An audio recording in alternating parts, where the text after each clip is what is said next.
কন্যা রাশি, আপনার এনার্জি কোন জায়গায় থাকছে এই মুহূর্তে, বা আপনি লগ্ন ধরে যদি দেখতে পারেন এখন গ্রহের যা অবস্থান, আপনার রাশিতে কেতু অবস্থান করে আছে দীর্ঘদিন ধরে।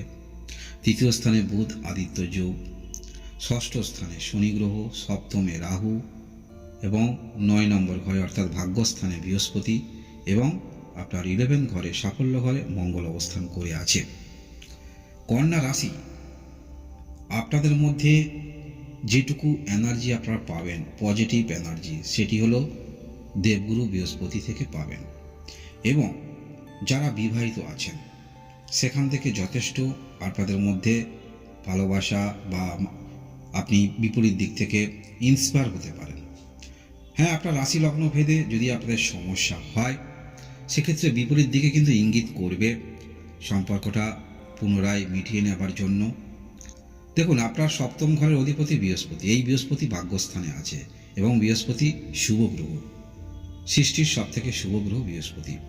বৃহস্পতির দৃষ্টি যেহেতু আপনার রাশিতে থাকছে, যার ফলে বিবাহিত সম্পর্ক যাদের ভালো, অবশ্যই আপনাদের মধ্যে বন্ধুত্বপূর্ণ ভালোবাসা এবং কিছু বিষয়ে আপনি করতে চাইছেন, কিছু বিষয়ে পরামর্শ আপনি পেতে পারেন এবং এরপরে নিজের ব্যক্তিত্ব, অবশ্যই আপনি সেই পরামর্শ নেবেন কি না নেবেন।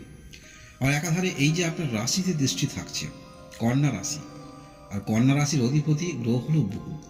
আমরা বুধ গ্রহকে পেয়ে যাচ্ছি তৃতীয় ঘরে, বুধ আদিত্য যোগ দেখতে পাচ্ছি, যার ফলে এই যে কোনো কিছু করার মানসিকতা নিয়ে আপনারা চলছেন, সংঘর্ষ করছেন, যেহেতু ষষ্ঠ স্থানে শনি গ্রহ অবস্থান করে আছে, কোনো কিছু পাওয়ার বিষয়ে আগ্রহ রেখেছেন, সেই দিকটা যথেষ্ট আপনাদের মনোনিবেশ থাকবে, এনার্জিটা এই দিক থেকে থাকবে এবং আপনারা পজিটিভ এনার্জি পাবেন কিন্তু বৃহস্পতি গ্রহ থেকে। অর্থাৎ বিবাহিত জীবনে যদি সম্পর্ক ভালো থাকে সেখান থেকে পাবেন, যদি সম্পর্ক আপনাদের খারাপ থাকে এই সময়টা গ্রহের যে অবস্থান, আপনি চেষ্টা রাখবেন সম্পর্ক উন্নতি করার, কারণ ভাগ্যস্থানে বৃহস্পতি গ্রহ অবস্থান করে আছে আপনার সপ্তমপতি গ্রহ। এবং মনে রাখবেন, আপনারা যারা বিজনেস করছেন, বিজনেস ক্ষেত্রের মধ্যে যারা ইনভেস্ট করেছেন সেখান থেকে ভালো কিছু রেভিনিউ আপনি আশা রাখছেন, ছোটোখাটো কিছু পাচ্ছেন, মানসিক দিক থেকে পজিটিভ এনার্জি আপনার মধ্যে থাকবে। এবং এই যে কেতু গ্রহ অবস্থান করে আছে আপনার রাশিতে, যার ফলে পুনরায় আপনারা কোনো কিছু ক্ষেত্রে দ্বিতীয়বার করে চেষ্টা রাখবেন বা শুরু করবেন, প্রবণতা আপনাদের এইরকম দেখতে পাওয়া যাচ্ছে।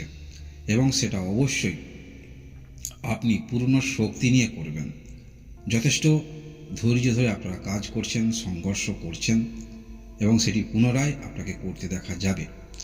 নতুন করে কোনো কিছু ক্ষেত্রে প্ল্যানিং করে নতুন করে শুরু করতে দেখা যাবে।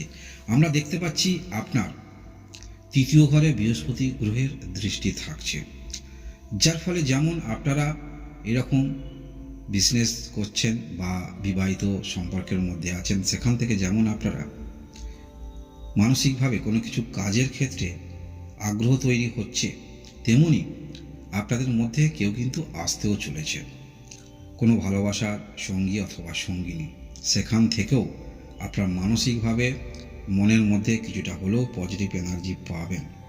দেখুন, জ্যোতিষশাস্ত্রের যে 12টি গ্রহ ঘর আছে, 9টি গ্রহ নিয়ে বিচার বিশ্লেষণ। এক একটি ঘরে যেমন গ্রহের অধিপতি, তেমনি এক একটি ঘর কিন্তু একটি সম্পর্ক নির্দেশ করে।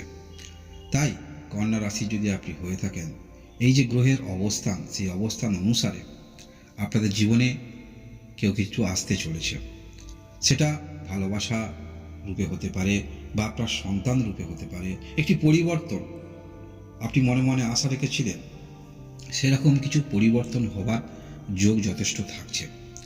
পরিবারের মধ্যে কেউ নতুন অতিথি এলে কিন্তু কিছুটা পরিবর্তন হয়।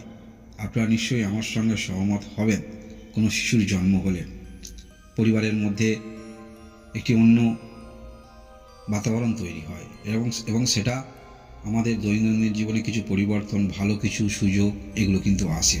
কারণ অনেক সময় বলতে দেখা যায় যে যখন কারোর সন্তান বড় হয়ে যায়, যে বাবুর জন্ম হওয়ার পরে আমার এটি হয়েছে, এগুলো কিন্তু বলতে দেখা যায়।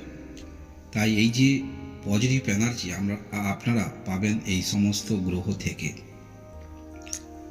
বৃহস্পতি গ্রহ থেকে পজিটিভ এনার্জি পাবেন এবং আপনার মধ্যে যে এনার্জিটা রয়েছে সেই এনার্জিটা পুনরায় আবার বিপরীত দিকে কিছু করার ইচ্ছা থাকবে।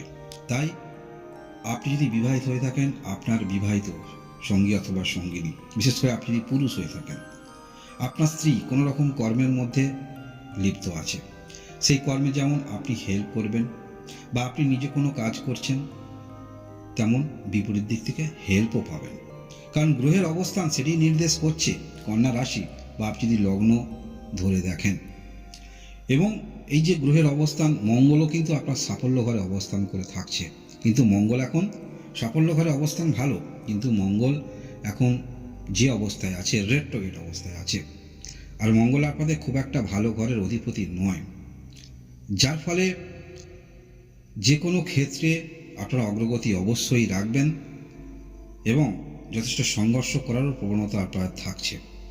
তাই এই যে আপনার মধ্যে কিছু করার ইচ্ছা প্রবণতা সেগুলো থাকছে, যার কারণে আপনারা কোনো বড় ধরনের ঋণের দিকে যাবেন না, বা যে এনার্জি দিয়ে আপনারা কাজ করছেন কর্মের মধ্যে সেই এনার্জি রাখুন।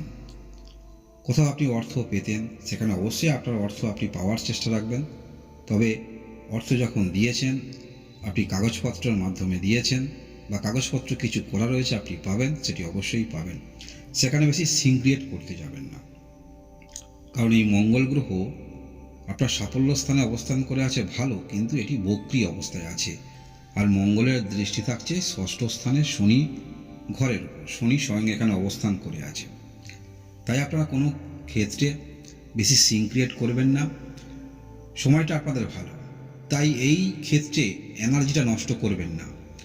যে সমস্ত আপনার মনের মধ্যে তৈরি হচ্ছে বা এই ক্ষেত্রে যদি যান আপনার ভালো হবে, তাহলে অবশ্যই 100% আপনারা শুরু করে দিন।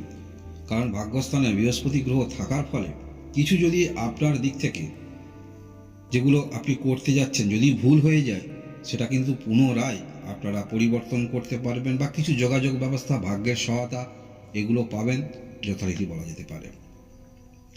বিজনেস বড় করার ভাবনা চিন্তা অবশ্যই থাকবে।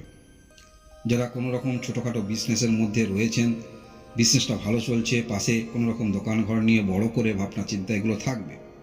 তবে চেষ্টা রাখবেন বেশিরভাগটা যে আপনি ঋণ নেবেন, অর্থ নেবেন, উপযুক্ত খাতে ব্যয় করার চেষ্টা রাখবেন, বা এমন ক্ষেত্র থেকে ঋণ নেবেন সেখানে অবশ্যই পরিমাণটা কম, সুদের পরিমাণটা কম, এই রকম ক্ষেত্রে যাওয়ার চেষ্টা রাখবেন। কারণ মঙ্গল গ্রহ বক্রী থাকছে, দেবগুরু বৃহস্পতি ভালো অবস্থান। যদি আপনার এই সম্পর্কগুলো ভালো থাকে, সেখানে অবশ্যই আপনি ভালো কিছু ফল পেতে চলেছেন। বিশেষ করে আপনার বিবাহিত জীবনে যদি সম্পর্ক ভালো থাকে, বা আপনার যদি গুরুজন আছে তাদের সঙ্গে সম্পর্ক যদি ভালো থাকে, পরিবারের হতে পারে, আপনার কোনো সম্পর্ক হতে পারে। কারণ এই 12টি ঘর বললাম এক একটি সম্পর্ক নির্দেশ করে, তাহলে সেই সম্পর্ক যদি ভালো থাকে, সেখানকার অধিপতি গ্রহ আপনাকে ভালো ফল দেবে, মনে রাখবেন। কন্যা রাশির যদি আপনি হয়ে থাকেন, বর্তমানে গ্রহের যে অবস্থান, আপনার মধ্যে যে পজিটিভ এনার্জি যেগুলো পাওয়া যাবে, যেখান থেকে পাওয়া যাবে, সেগুলো ভিডিওর মধ্যে আপনারা জানতে পারলেন। ধন্যবাদ।